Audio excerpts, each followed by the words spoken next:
A man reproduces himself through his child, so when he leave here, he can just smile. But I see fit to stay here a while, maybe buy a timeshare somewhere, rock bumwear, beach chair, write a book each year. You can write yourself out of your blessings. Wreck your Lambo the first stages by driving too reckless. Time is too precious, these some obvious lessons. Please remind me to watch my step while I balance on edges. Ski on the slopes of life, slide down the Ave at night. Watching them graphing graffiti on walls, that's the sight. Cars from Germany, I be pushing the fastest type. Looking at real estate, brother, I need to ask it price. Imagine another rapper making me perspire. I got more styles and more flows, plus I'm much flyer. I got more heights to reach, but I'm already higher. I'm already on to the next thing. Peace and bless, King. Peace and bless. What's going on? What's going on, everybody? It is Monday, June 13th, a little bit over halfway through the year. Um, it's, this year has went by in a flash. It's been interesting. It's been interesting. But once again, I appreciate you guys for checking in, each and every one of you. Those who check in live, those who checking in on the replay, 1000% appreciate you all checking me out. What it takes. We're going to get into some real estate later on. We're going to get into some business. We're going to talk about business and especially in regards to sales and processes. So we'll get into that. While I'm here, guys, remember to like, share, subscribe. Excuse me. Please like, share, and subscribe the stream to anyone who you think that this may be of value to. Also, while I'm talking about it, guys, on Wednesdays, it starts with me, the Tenacity Foundation. My brother Joel, every Wednesday, he drops something, 12:30. Oh, there it is. There he is, right? If it if on time was a person, there he is. 12:30, it starts with me. He's always interviewing interesting people, whether they're entrepreneurs, whether they're in the community, etc. Like, I mean, go check it out. Joe's probably one of the best interviewers out there, able to bring out things that you know a lot of people don't normally talk about. But he makes it comfortable, and so you're getting a lot of knowledge there, a lot of inspiration. Check out those guys. Check out It Starts With Me and this test and the testimonies on Wednesdays at 12:30. Of course, Fridays at 6:30, guys. Fridays at 6:30. We do Community Beacon. Please check us out. That's me and Joe every Friday, 6:30. Shows have been on fire. This month it's Happy Father's Day month, guys. Happy Father's Day month. We're celebrating the entire month. Um, and this last week was really, really good. Last week, we really got into the father's place. Um, things that just the fathers we are. I'm Oz and Amin. Toastmasters would kill me. There we go. Happy Father's Month. Getting into some really deep stuff, how important fathers are in their children's lives. This is probably one of the most passionate things that for me. And so yeah, and I'm already working on my Father's Day gift. It's gonna be a gift from me to me. Actually, it's from me to my children, so I can't wait till Father's Day. However, we'll be celebrating this entire month. Check out that last episode. Very, very powerful episode. Had a couple people engaging and talking about their relationships with their fathers, why it was so important in their lives. Please, guys, check out it. This entire month is fire. Last week was really good. Excuse me. All right. So housekeeping done. Reminded you guys to check us out Wednesdays and besides Mondays, Wednesdays, and Fridays. And probably have a couple more shows coming out. We are getting to work. For now, we're gonna get into some real estate news. Let me share this for you guys. Share my screen. What is it? The Chrome tab. This was good. This particular led me into a couple of different places, but I thought this was interesting. This article talks about more buyers are relying on the bank of mom and dad. Young adults want a home. Yep, a lot of millennials or the Generation Ys. They're wanting to buy homes now. Their parents want them to have a home. Yep, living that American dream. As a result, more moms and dads are giving money, co-signing, or even gifting a house to their kids. This is huge. Get in position to gift a house to your child. That's big. Can you imagine your child, you gifting a house to your child? Your child doesn't have a mortgage or a rent payment, so that money can be used towards whatever, possibly investments. Just not having that mortgage or that thought process on the back of your mind, it definitely relieves some stuff and gets you out of struggle mode. That's for sure. So they're co-signing and they're giving money. Let's read the article. So, with rising home prices, the Bank of Mom and Dad helps many adult children purchase their first homes, especially as home prices and mortgage rates move higher. This was excellent last year when mortgage rates were like really, really low to refinance and take some money out to help to buy homes and use that money in the marketplace. Last year was really good. We still have to remember, although mortgage rates are around 5 to 6, I actually saw someone say 6.4, but I'm not going to participate in the madness.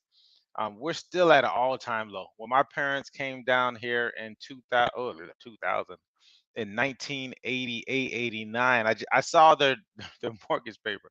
They were paying 8, 9% for a home. 8, 9%. So we're still at under 6%. Not, I mean, it's not 3%. I'm not gonna lie to you and tell you it's 3%, but it's still far from a high. My mentor, this is the 60s and 70s, used to say that they were they were getting homes at 16, 17%. Hard money loan was like 18, 19%. So in the grand scheme of things, right? More parents are now stepping in to help young adults buy children buy, whether by co-sign or mortgage, give them money for a down payment, or even buying them a property outright. My mother helped me to buy my very first home at 20. I was 20. I was between 20 and 21. She helped me to purchase my first home. So praise God for her.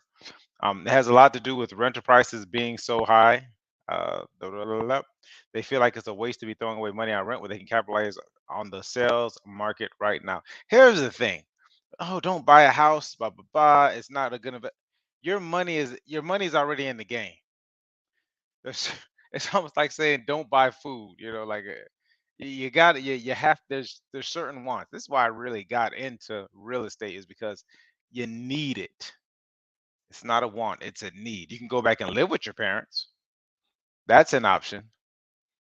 Even then, I think you should kick in rent or kick in something. However, if you're out here and you're living somewhere, you're either renting or you're buying, right? So unless you are in a property where the rent is below market, and there are situations like that. I've seen people paying 6 to 800 bucks for a 3, 4 bedroom house.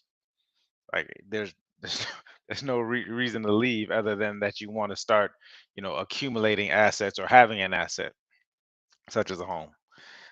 Climbing home prices and mortgage rates above 5% make home ownership more difficult for the first time buyer. 1,000%. I do feel for the first time home buyer right now. They're just being priced out of the market. Further, housing economists have increasingly pointed to real estate as a way to soften the blow of a 40-year high inflation. I wasn't even born, so I've never experienced inflation this bad. And the advantages of owning rather than paying high rent. You know what else I'm starting to see? I'm starting to see mortgage companies. They are getting a little creative. I think we may start to see 40 and 50-year mortgages. Uh, it's an option. You can always pay it off early.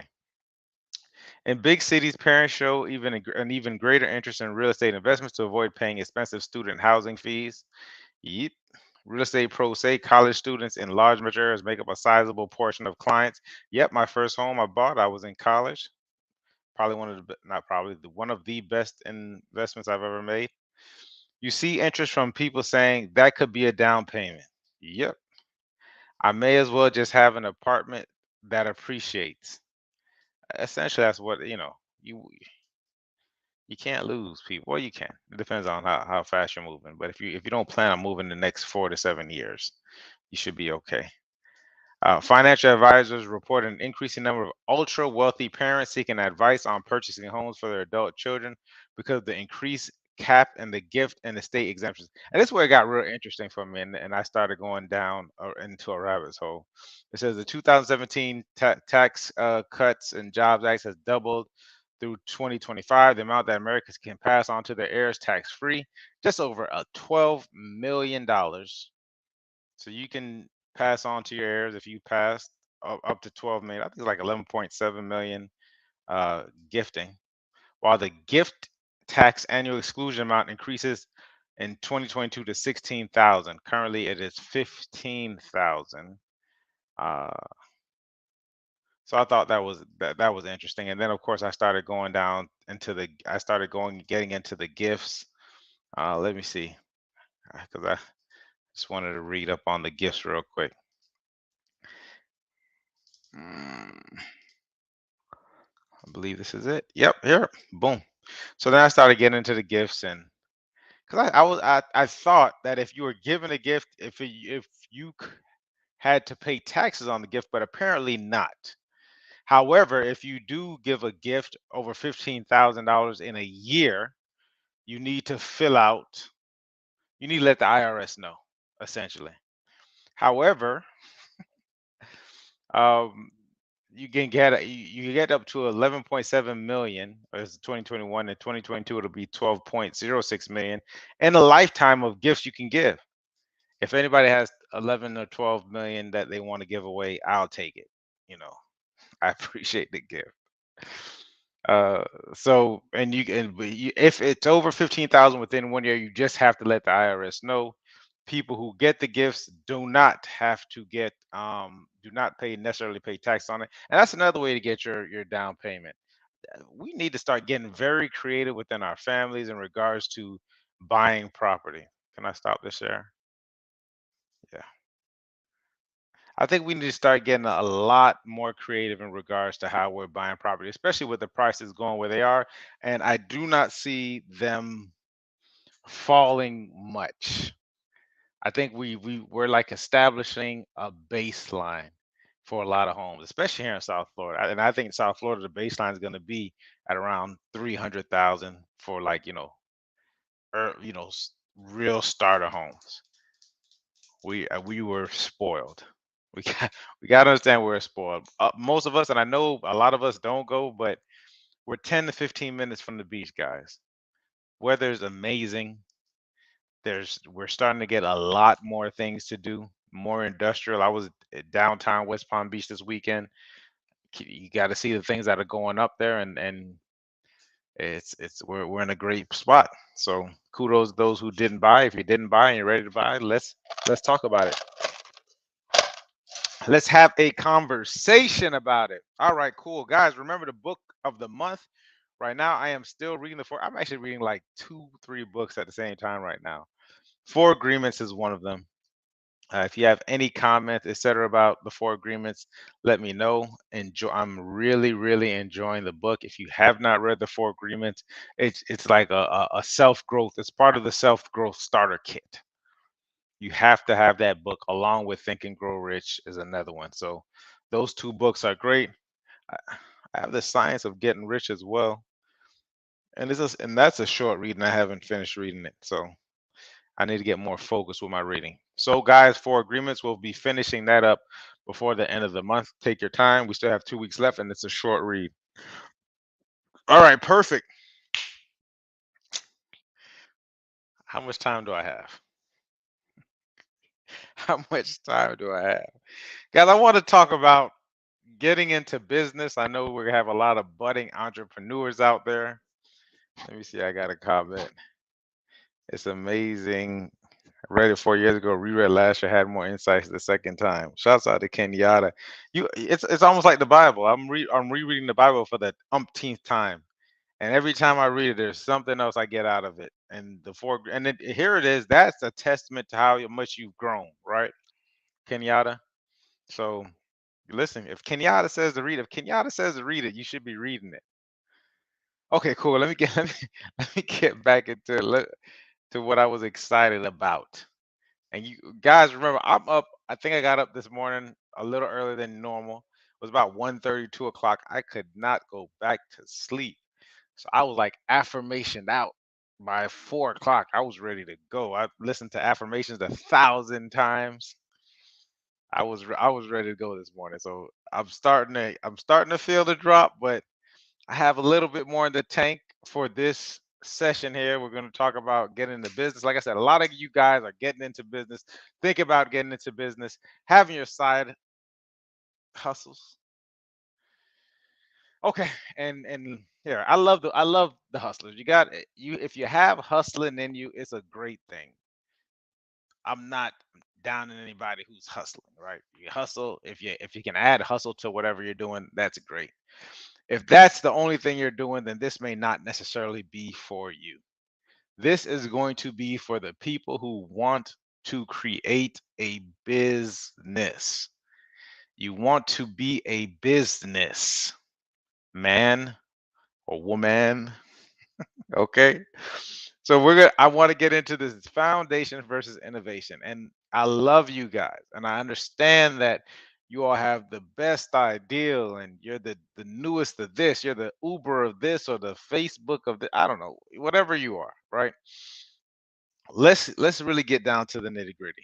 You have to establish a foundation. And what I've found is that not a lot, some people jump into business and they just want to be the innovator. They want to be the innovator, which is fine. Most industries are antiquated anyways, right? So it does need a breath of fresh air, and there is room in there for you to innovate. However, with that said, you have to establish a solid foundation because in any industry, there are certain immutable laws. There are foundational things. These are not tactics, because tactics are innovative. Strategies can be innovative. However, there's some basic rules that you need to get. It's almost like playing, hey, what's going Uncle Mike? Yeah, I'm here. I am here. It's like playing a game of basketball. Kenyatta's here. Kenyatta's a superstar, Young Guns. So she would understand. Is that you need to, as a player in any sports, you need to understand the foundation. Most people, 99% of people need to understand the foundation before they can start doing everything else. You need to be able to dribble the ball up and down the court with one hand and the other hand before you're just going up, through the legs, through the legs, through the legs. And I'm not saying you can't go through the legs. I'm not saying you can't innovate, you can't come up with different moves, etc. I'm not saying that you can't even bend the rules, right? What I'm saying is you need to know the rules before you bend the rules. Unfortunately, we have a lot of people who want to jump. Now, I want to give you some reasons as to why, and I wrote some things down, why you don't want to jump straight into innovation versus established foundation. And listen, you're talking to someone who went through it. It was like, I can just backdoor this thing. I can figure out how to skip steps. But. Learn the steps now, right? Learn the best practices because what happens is that maybe someday you may need to go back and correct something.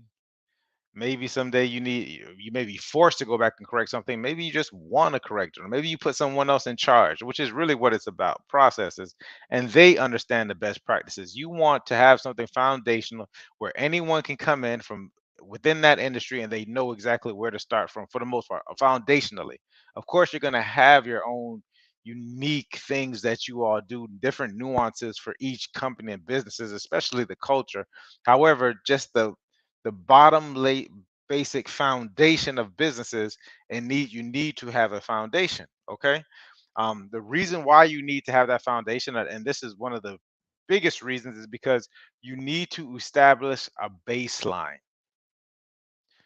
You need to know, you need to establish a baseline, and now we're getting into numbers because you need to know exactly what you can project. If you start a new business and you don't even understand your projections, you don't know where you are in the scheme of things. And now you have to go a certain amount of time, a year really, let's call it a year, because most businesses have seasons, even in real estate in Florida. Nuances of real estate within Florida, we have our seasons. So when I'm basing my projections, I need to take a look at what's going on with my seasonality chart to see when more people are buying versus, or the markets, excuse me, the market's more active. Okay, and maybe I should have brought up, and I can. Yeah, I'm not gonna get it. So I have a seasonality chart that I bounce things by because I need to understand my metrics. And hey, if I'm going over my metrics, it's all to the good. If I'm going below my metrics, I need to figure that out as well.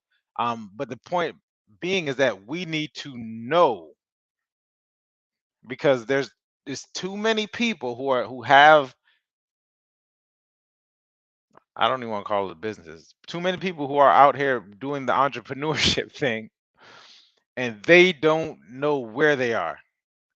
So you don't. So this is like an up and, like, you don't know whether you're up or whether you're down, whether you're doing good. You see money coming in, that might, in your mind, might seem that you're doing well, but however, come a certain time, you're like, oh, I didn't have enough money.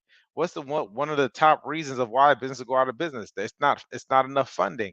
Well, sometimes you do have enough funding. I think most businesses do have enough funding, because ultimately you understand that it's not about necessarily about the funding. It's about your resourcefulness. However, if you don't understand how much money you need or what it is that you're doing, you can't really be resourceful because you're in the dark. Okay. So you need to start with a foundation so you can establish or look at someone else's metrics, right? To see, so you can base it on, how am I doing?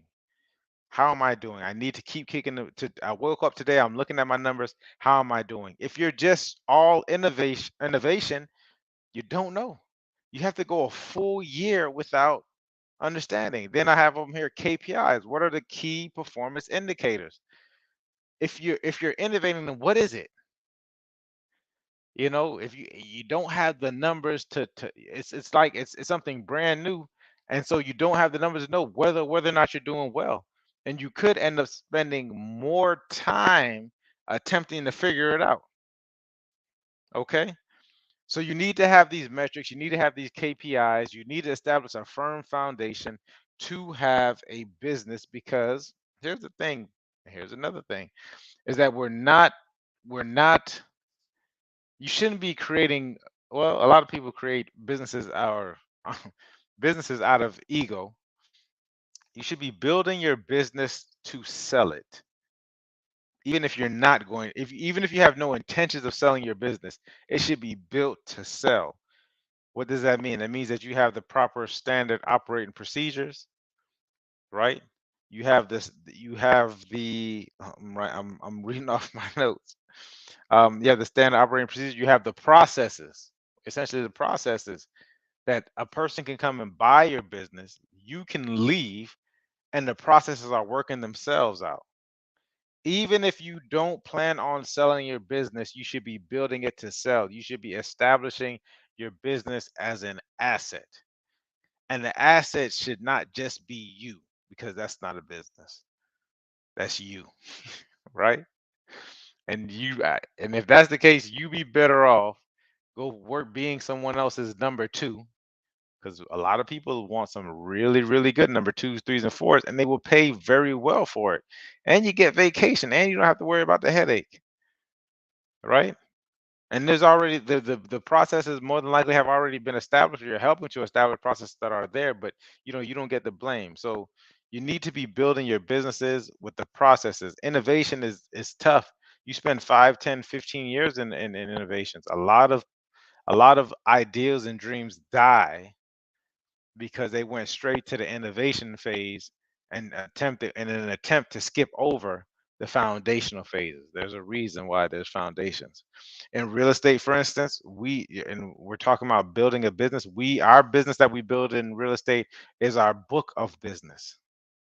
How do we contact our clients? How do we keep in contact with them? if I were to stop selling real estate, could I sell my book of business and it wouldn't miss a beat? I would still be getting X amount of money from my book of business each year, which should be around from 10 to 15%. You're selling your book, you're selling your business. You're selling the processes. Those have to come together. And then, of course, last but not least, it's the reputation. When you're doing innovative stuff, it gets kind of murky. And guys, I know some very, very smart people doing some very, very innovative stuff. However, if they just stop, they'd be hard pressed to sell the business. And if they sold the business, they would not get a quarter of what they put into it, because there's no processes there. There's no no metrics that they're the baseline that people can build up against. If you feel me, let me get an amen. Because I'm ending it right there. Guys, I just want to see us all do better. I want to see us all do better. I want to see us because no one this is information that I had to go out and find, and a lot of this stuff I had to experience. Right? I had to experience a lot of these things because I was skipping here, I was missing pieces here. But the biggest one is sales. Try to skip sales. Go straight to Facebook marketing, this or that. You still have to convert at the end of the day, right? So sales is a foundational piece in your business. How do you persuade people? Here's the thing about sales. Sales is not this manipulative thing. Most people in sales aren't forcing people to do this or do that. You definitely can't do it in real estate. You won't do much real estate. You won't be in business for long. And then even in other situations, especially with a lot of you who are doing online businesses, send me brother. I'm listening. I appreciate it. Here you go, Marvelous. Sales is nothing that I can't. It's not a manipulative process. I'm not coming up in a sleazy, the stereotypical, so to speak, car salesman, right? Yeah, he said rewind and replay all day, and I did say it kind of fast, but yeah, you all check this out. So it's like sales. You have to be, and here sales is not you going online complaining that your friends and family members aren't supporting your business. That is not sales. That is complaining. I don't know if I've ever done that. Complaining. I might have said it under my breath. However, that's not necessarily a sale. I don't think that's a good sales tactic. Here's another thing is that if you're relying on your friends and family to support your business, you're going to be in a whole lot of trouble. Because you shouldn't. What business does that? Who does Ray Kroc know? Who did Ray Kroc know when he was doing McDonald's, right? Zuckerberg and Facebook. Who did he know? I mean, it has to be beyond that. You have to provide value beyond that, and sales is just being able to communicate your value, and you have to do that with people who are who you know, and other people who you don't know. Okay. Marvelous. I'll set you free. I appreciate you guys for joining in. It's past my bedtime. Guys, remember Wednesdays, it starts with me. Remember Community Beacon, 6:30 Friday. I appreciate you all once again. Next week, we'll still continue this sales conversation. If you got anything from it, please engage with the content. Reach out to me if you're looking to buy or sell a home here in the Palm Beach County, South Florida area. If you know anyone who's looking to buy or sell a home in the South Florida area, I'll definitely take care of them. Other than that, guys, have a great night. Have a great week. Let's make it happen. Let's make it happen, people. Peace.